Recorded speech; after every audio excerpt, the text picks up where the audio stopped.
Hello, my name is Logan Kirkus, and I go to University of Advanced Technology.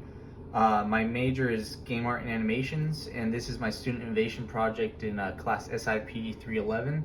And the title of my student innovation project is Weapon Procedural Generation. So a little background information for my project. Being a game art animations major, I wanted to do something that involved weapon modeling, texturing, that kind of field, kind of getting more into the modeling aspect, which is really hard to find an innovation for. But my original idea started as weapon customization, and I kind of wanted to do something about customizing weapons. After talking with a teacher and some inspiration from a Disney movie called Treasure Planet, there's a little morph guy.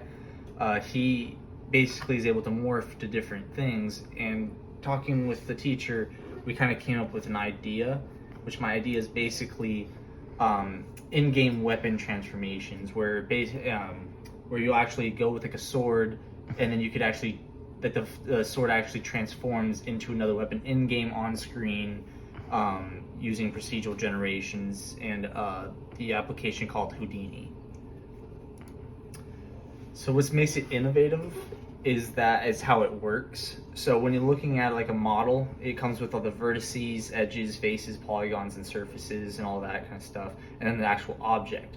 So when you're looking at one object, say the sword, it actually will change it from its base vertices or geometry and mold it into a completely new object. And this all happens in-game on the screen, completely taken piece by piece and just remodeling it into a different weapon on screen. And so these are kind of the things. I actually made this sword right here in one of my previous classes. I'd probably make a new sword for this project, but this is just something I put together. And this is just a spear I got off the internet. But it's basically, the idea is that every little vertice in this would actually eventually just reform into a spear, basically, or a bow. And I was also thinking a shield eventually. That's kind of the idea. And if you're looking at it, here's a video of the Houdini software, and this is how you would actually do it.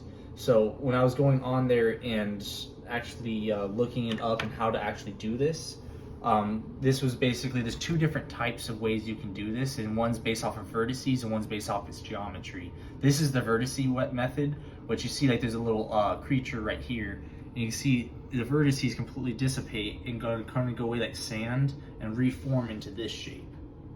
And it's just completely reforms, and this is just in the program, and this is just showing the actual pieces of it. They can be texturized and go into completely new shapes, but imagine that with a sword, and then going into a spear, you know.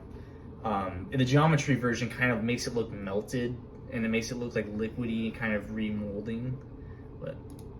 And my kind of target market is basically, just gamers, people that like to play games, that enjoy stories and can actually do it. And this actually adds a lot to game design, and it can add a whole big section of just focusing on that weapon. You could write even a story based off that weapon. It could be a lot for game design.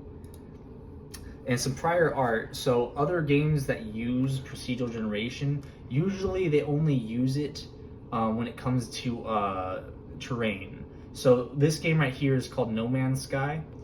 It is a game about flying spaceships, and you can literally go to different worlds, and there's like infinite worlds. So this, the procedural generation actually, once you go out there and travel to a world, it generates the whole terrain live time. So while you're playing the game, going to a new place, it constantly generates new terrain. So that's kind of the idea, but instead of using terrain, we're doing it with weapons, and you're able to actually change your weapon with morphing. And that's my conclusion. Logan Kirkus, Game Art Animations major. Innovation is using procedural generation to morph weapons by its vertices to change it into a different weapon altogether in-game on screen. All right, thank you.